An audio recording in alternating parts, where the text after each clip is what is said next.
Hello everyone, welcome back to the channel. आज इस video में हम अपना नेक्स्ट टॉपिक पढ़ने वाले हैं और आज का हमारा जो टॉपिक है वो है कॉमन ट्रीटमेंट्स फॉर शॉक। तो जैसा हम जानते हैं कि हम शॉक पढ़ रहे हैं और शॉक के ट्रीटमेंट्स ऑलरेडी प्रीवियस वीडियो में हमने पढ़े कि हाइपोवॉलेमिक, कार्डियोजेनिक, बाकी जो भी टाइप्स हैं उसमें क्या क्या ट्रीटमेंट्स देने चाहिए।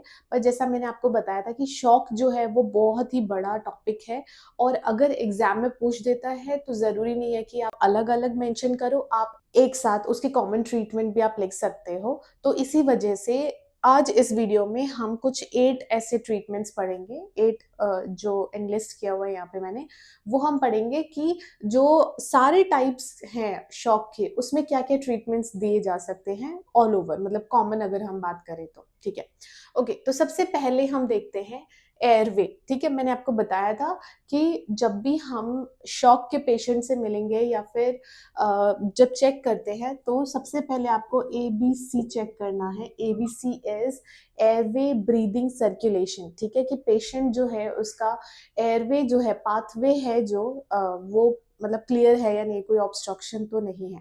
तो सबसे पहले यहाँ पे देखो क्या लिखा हुआ है, मेंटेन पेटेंट एयरवे। ठीक है, पेटेंट एयरवे का क्या मतलब है कि जो हमारा रास्ता होता है जहाँ से हम सांस ले रहे हैं उसको क्लियर रखना, उसमें कोई ऑब्स्ट्रक्शन तो नहीं है, कुछ अटका तो नहीं है।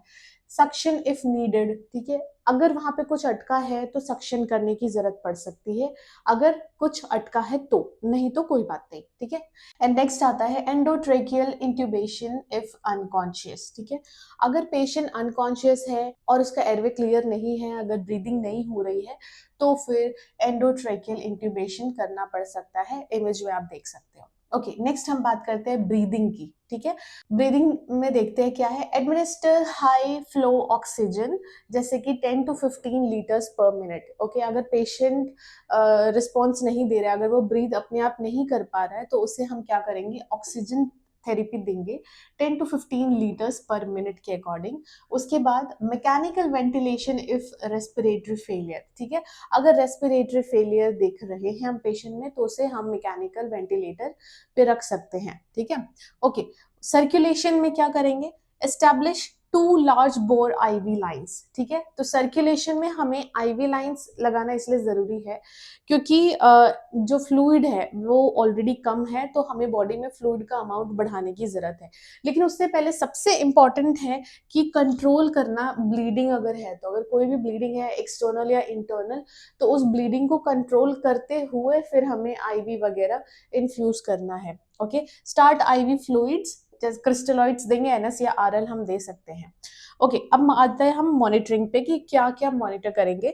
तो वाइटल साइंस में जैसे BP, heart rate, respiratory rate, उसके बाद हम SpO2, ये हमको चीजें चेक करेंगे। ठीक है, ईसीजी मॉनिटर करना है। ईसीजी से क्या पता लगेगा कि कहीं अरिदमियास तो नहीं है। ठीक है, एमआई तो नहीं होने वाला है। ईसीजी से हमें वो सारी चीजें पता लगेंगी। यूरिन आउटपुट जनरली 30 से ज्यादा होना चाहिए। ठीक है, 30 से ज्यादा होना चाहिए, लेकिन अगर 30 ml से कम होता है यूरिन तो उसको हम सीवियर केस मानते हैं।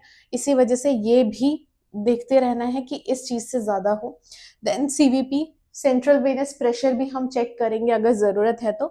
और सीरम लैक्टेट हम इसलिए चेक करते हैं सो दैट हमें पता लगे कि सीवियरिटी क्या है। ठीक है, जितना ज्यादा सीरम लैक्टेट होगा दैट मीन्स उतना ही ज्यादा जो हाइपोक्सिया है, टिश्यू हाइपोक्सिया हो रहा है। ठीक है, ये हमने प्रीवियस वीडियो में पढ़ा था कि जो लैक्टेट है वो कब रिलीज हो रहा है, जब बॉडी में ऑक्सीजन की डेफिशिएंसी हो रही है, टिश्यू हाइपोक्सिया हो रहा है, तब लैक्टेट का अमाउंट बढ़ेगा। ठीक है, ओके। अब आ जाते हैं हम पोजीशनिंग में कि कौन सा पोजीशन देंगे हम शॉक के पेशेंट को। तो हमेशा जो मॉडिफाइड ट्रेंडलनबर्ग पोजीशन है वो हम देते हैं जिसमें लेग्स एलिवेटेड होते हैं। इमेज आप देख सकते हो। लेकिन ये जो पोजीशन है ये हमें कार्डियोजेनिक शॉक में अवॉइड करना होता है। कार्डियोजेनिक शॉक में क्या है, हार्ट इतना अच्छा नहीं है, हार्ट अच्छे से पंप नहीं कर पा रहा है ब्लड को, मसल्स वीक है, तो उसमें हम ये पोजीशन नहीं देते हैं। ओके, देन आ जाता है टेम्परेचर मैनेजमेंट कि टेम्परेचर को कैसे मैनेज करेंगे। हाइपोथर्मिया से बचाना है। ठीक है, तो पेशेंट को गर्म रखना है। दूसरी चीज, पेशेंट को हाइपोथर्मिया से बचाना है। ठीक है, क्योंकि ब्लड हर जगह सर्कुलेट नहीं कर रहा, टेम्परेचर मेंटेन नहीं रहता है बहुत सारी जगह, और टेम्परेचर लो होने के चांसेस रहते हैं, हाइपोथर्मिया होने के चांसेस रहते हैं पेशेंट को, तो पेशेंट को हाइपोथर्मिया से बचाना है। ठीक है, नेक्स्ट आता है मेडिकेशन, जनरल मेडिकेशन। ठीक है, अब यहाँ पे हम डिटेल में नहीं बात कर रहे कि इस पर्टिकुलर हाइपोवॉलेमिया ये मेडिसिन देते, कार्डियोजेनिक में ये मेडिसिन, वैसे नहीं, हम कुछ कॉमन मेडिसिन की बात कर रहे हैं। तो वेसोप्रेसर देते हैं। वेसोप्रेसर का क्या काम होता है? वेसोप्रेसर ऐसे ड्रग्स हैं जो कि वेजो कंस्ट्रक्शन करते हैं। वेजो कंस्ट्रक्शन करेंगे तो ब्लड प्रेशर एलिवेट हो जाएगा। ठीक है, उसके बाद नॉर एपिनेफ्रिन। नॉर एपिनेफ्रिन भी क्या है? एक टाइप का वेजो प्रेशर ही है, ये भी वेजल्स को कंस्ट्रिक्ट करता है एंड बीपी को एलिवेट करता है। ठीक है, तो अगर बीपी सही नहीं हो रहा है तो हम नॉरएपिनेफ्रिन भी देंगे। और नॉरएपिनेफ्रिन जो है ये फर्स्ट चॉइस ड्रग है, फर्स्ट लाइन ड्रग जो होता है, फर्स्ट लाइन ड्रग होता है ये सेप्टिक शॉक में, ये हमने प्रीवियस वीडियो में भी पढ़ा था। ठीक है, ओके, तो नॉर एपिनेफ्रिन देते हैं। नॉर एपिनेफ्रिन का बेसिकली यही काम है कि वो वेसल्स को कंस्ट्रिक्ट कर देता है।